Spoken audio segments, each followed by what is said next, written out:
O vórtice de Santa Marinha. O barro da estrada real não perdoa. Ele mastiga os cascos dos bois e range nos eixos da minha carreta como se estivesse roendo os meus próprios ossos enquanto eu sigo em direção ao fim do mundo. Dizem que sou um caminhoneiro do Império, um desses homens que cruzam léguas carregando o que a coroa não quer ver, mas a verdade é que sou apenas um náufrago da terra firme, empurrando 6 juntas de bois cansados através de uma neblina que cheira a peixe podre e promessas quebradas. A vila de Santa Marinha surge diante de mim não como um porto seguro, mas como uma ferida aberta na costa fluminense, onde as casas de pau-pique se inclinam umas sobre as outras como bêbados em um velório, e o silêncio é tão espesso que eu quase posso senti-lo descendo pela minha garganta, sufocando o grito que eu nem sabia que estava guardando. O chicote estala no ar, mas o som morre antes de ecoar, absorvido por essa atmosfera de abandono que só o Brasil de Dom Pedro parece cultivar com tanto esmero, uma decadência que fede a óleo de baleia e escravidão, um mofo que corrói tanto a madeira quanto a alma de quem ousa parar por aqui.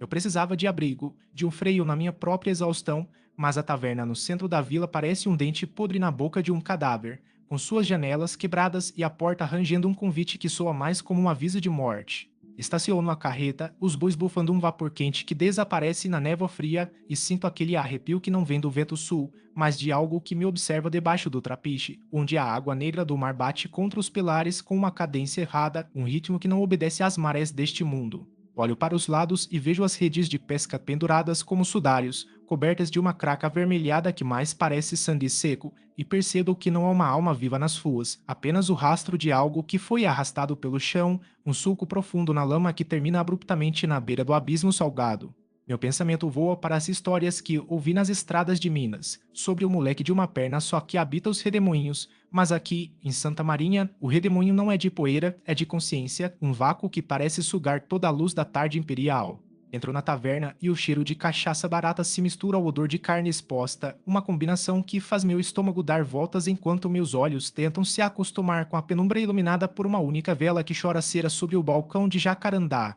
No canto, um homem de casaca puída e olhos que parecem 2 crateras lunares me encara, segurando uma faca de estripar peixe que brilha com uma luminescência doentia, uma cor que eu nunca vi em nenhum arco-íris de Deus. Ele não diz nada, apenas aponta para o fundo, onde um corpo jaz sobre uma mesa de carvalho, retalhado com uma precisão que nenhum açougueiro humano teria coragem de exibir, as vísceras dispostas em padrões geométricos que desafiam a lógica da anatomia e parecem formar um mapa estelar de um céu que não é o nosso. Sinto que a sanidade é um fio fino de seda que está prestes a rombar, pois o homem começa a murmurar sobre o pé de vento, não o saci das lendas, mas algo muito mais antigo, um redemônio de carne e vácuo que desceu das estrelas antes de haver rei ou império nesta terra maldita. Ele se levanta e eu vejo que suas roupas estão manchadas não apenas de sangue, mas de uma secreção negra e oleosa que parece se mover por conta própria, como se cada pingo fosse um ser vivo tentando rastejar de volta para o mar. O Saci exige os olhos para ver o que nós não suportamos, ele diz, e sua voz soa como o atrito de 2 pedras no fundo de um poço, uma vibração que faz meus dentes doerem e minha visão embaçar em tons de roxo e cinza. Eu tento recuar, mas meus pés parecem grudados no chão de madeira apodrecida e percebo com horror que o redemoinho começou, um som de sucção que vem de todos os lugares e de lugar nenhum, fazendo as garrafas de vidro explodirem e a vela se apagar, deixando-nos em uma escuridão absoluta que pulsa. O assassino, esse devoto do nada, avança com a faca erguida, mas ele não olha para mim, ele olha através de mim, para o ponto exato onde a realidade se rasga e revela o que está do outro lado, um vazio voraz que tem fome de existência. De repente, um sopro violento arrebenta as janelas e o Saci se manifesta, mas não é um menino negro de carapuça, é uma distorção no espaço, uma coluna giratória de membros impossíveis, fumaça negra e um único olho central que brilha com a frieza de uma estrela morta há bilhões de anos. O assassino solta um grito de êxtase puro enquanto é sugado para dentro do vórtice, seu corpo sendo esticado e retorcido como se fosse feito de cera quente, os ossos estalando em uma sinfonia de destruição que me faz cair de joelhos, vomitando o pouco que comi na estrada. Eu vejo o mundo ao redor da vila começar a se desfazer, as casas sendo desmanteladas átomo por átomo, a decadência social do império revelando-se como uma mera casca para algo muito mais profundo e terrível, a irrelevância absoluta de tudo que construímos sobre este solo de barro e sangue. O Saci gira e cada volta que ele dá, um pedaço da minha memória é apagado, substituído por uma compreensão geométrica do horror que habita os espaços entre as palavras e os suspiros dos moribundos. A faca do assassino cai aos meus pés enquanto ele desaparece no centro do fenômeno, e por um segundo, o olho da entidade se fixa em mim, um contato visual que dura uma eternidade condensada em um milissegundo de agonia mental pura.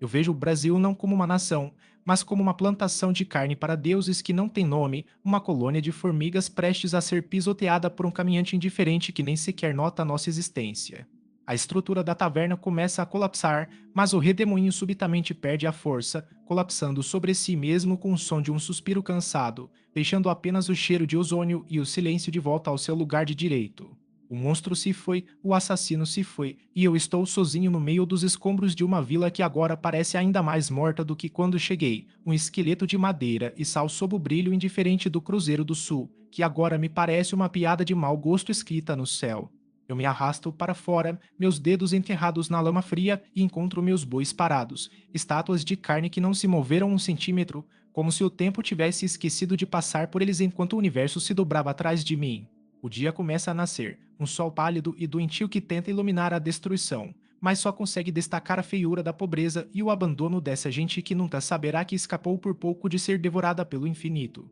Eu subo na boleia da minha carreta, pego as rédeas com mãos que tremem de um jeito que nunca mais vai parar, e dou a ordem para seguir viagem, para longe da costa, para longe do mar, para qualquer lugar onde o horizonte não pareça uma boca aberta. Eu sobrevivi, o que deveria ser um triunfo, mas sinto um peso no peito que nenhuma carga de café ou ouro poderia igualar, a certeza doce e amarga de que nada do que eu faça, nada do que o imperador decrete, tem a menor importância diante do que vi naquela noite. A estrada se estende diante de mim, o mesmo barro, o mesmo cansaço, mas agora eu olho para os redemoinhos de poeira que o vento levanta no caminho e não vejo mais uma brincadeira de folclore, vejo o rastro de uma fome antiga que apenas espera a próxima vila de Santa Marinha para se banquetear. A decadência desta terra não é política, é cósmica. Somos um povo apodrecendo em uma casca de ovo flutuando num oceano de pesadelos, e eu sou apenas o caminhoneiro que transporta as notícias que ninguém quer ler. Enquanto o estalo do meu chicote ecoa solitário pela mata fechada, eu sorrio, um sorriso quebrado e triste, porque agora eu sei a verdade. O Saci não quer o seu fumo,